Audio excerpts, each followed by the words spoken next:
Good morning children, this is your English literature class. How are you all? I hope you all are fine and safe. Children, as you know that your half yearly course has been completed and your revision work has been also completed. So children, today I am going to start final syllabus of English literature. So children, first of all, I will discuss about the syllabus of final examination. So children, syllabus of final examination of English literature. Chapter 8, The Lumber Room. Chapter 9, A Voice in the Dark. Chapter 10, Export Quality. Chapter 11, Hitchhiker. Chapter 12, Julius Caesar. Then poem, The Lake Isle of Innisfree, Daffodils and the North Ship. So children, this is your final syllabus. So note down in your copy. Children, today I will start with poem The Lake Isle of Innisfree. Children, poem The Lake Isle of Innisfree. It is written by the poet W.B. Yeats. W.B.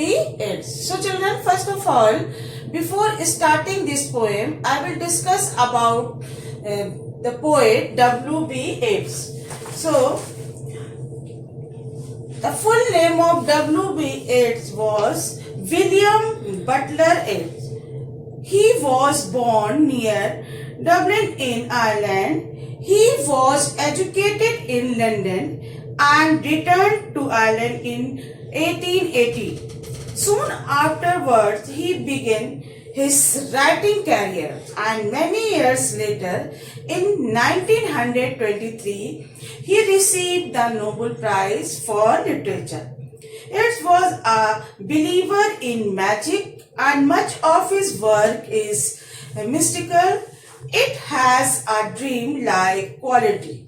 He was a firm believer in the idea that the age he was living in, with its materialism, was no good, and that peace and happiness could only be found in a return to the simple living of the past. In this poem, it shows clearly that even if he has to live in the city with all its ills, he can find happiness and feel in his heart's core the beauty and peace of a far distant isle.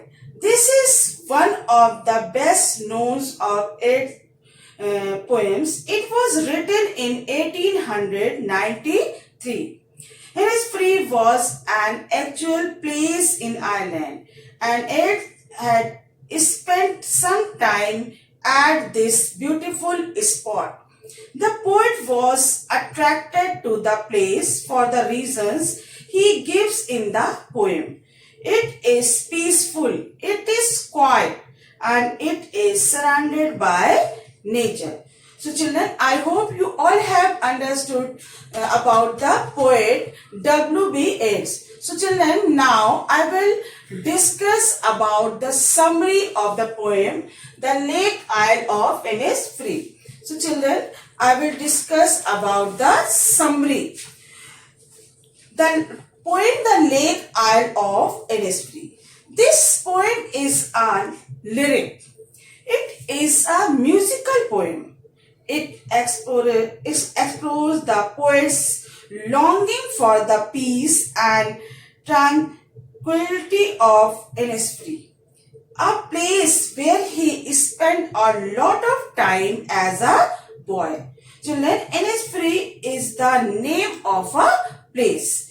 It is a very quiet place, and that is the reason the poet wants to go there. He had spent his childhood in this place. He has very sweet memories of that place. That is who he wanted to go back to the lake island of Innisfree. So children, this is the summary of the poem. So I will start this poem. I will explain this poem, children. Children, before starting the explanation of this poem, I will discuss about the hard words of this poem and meaning also. So children, there are few hard words in this poem.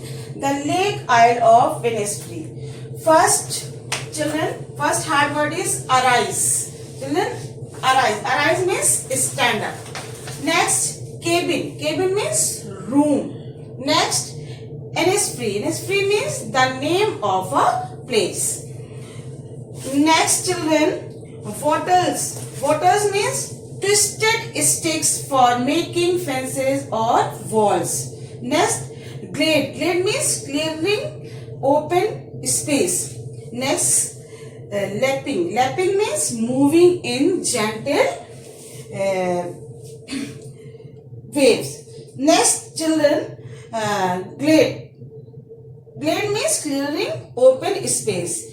Be loud refers to sound made by the buzzing of the bees. Veils. Veils, children, a place of fine material worn by women to protect or hide the face. Next, children, glimmer. Glimmer means, children, something which is shining. Core. Core means the innermost part. Next, linnet. Linnet means a small brown and grey bird with a short beak. So children, these are the hard words of this poem. You will underline all hard words. Now children, let us read the poem, The Lake Isle of Innisfree. I will read first stanza of this poem. I will arise and go now and go to Innisfree, and a small cabin built there of clay and waters made. 9 bean rows will I have there, a hive for the honey bee, and live alone in the bee loud glade. So children, it means here, I here refer to the poet. Children, I here refer to the poet. William Yeats. He says that he wants to go to Innisfree. Over there, he will build a small room for himself with clay and small sticks which are used to make the walls or the fences of the cabin, as he will need some food to eat also. So, the poet will grow 9 rows of beans near his room. Also, he will get the honey from the honey bee hive. He said that the open space where he will build his room will be full of the buzzing sound of bees on over there. He will live all alone in peace and tranquility. So children, here poet says that he wants to go to Innisfree. Over there he will build a small room or cabin for himself with clay and a small stick. So then now let us come to next stanza of the poem. And I shall have some peace there, for peace comes dropping slow, dropping from the vales of the morning to where the cricket sings. There midnight's all a glimmer and noon a purple glow, and evening full of the linnet's wings. So children, in this stanza, the poet William Yeats says that when in Innisfree, he will feel peaceful, and he says that the feeling of peace is felt slowly and gradually. He describes how he would feel peaceful in the morning time when it is cloudy and the view is not clear. Then it will appear as if the morning has worn a veil and has hidden himself. Children, veil means here a piece of fine material worn by women to protect or hide the face. Looking at this scene will make him feel peaceful. Further, the poet says that when the male cricket insect will sing a song, that sound will bring him at peace. Also at midnight, when he will see the twinkling stars in the open sky, their shine will give him peace.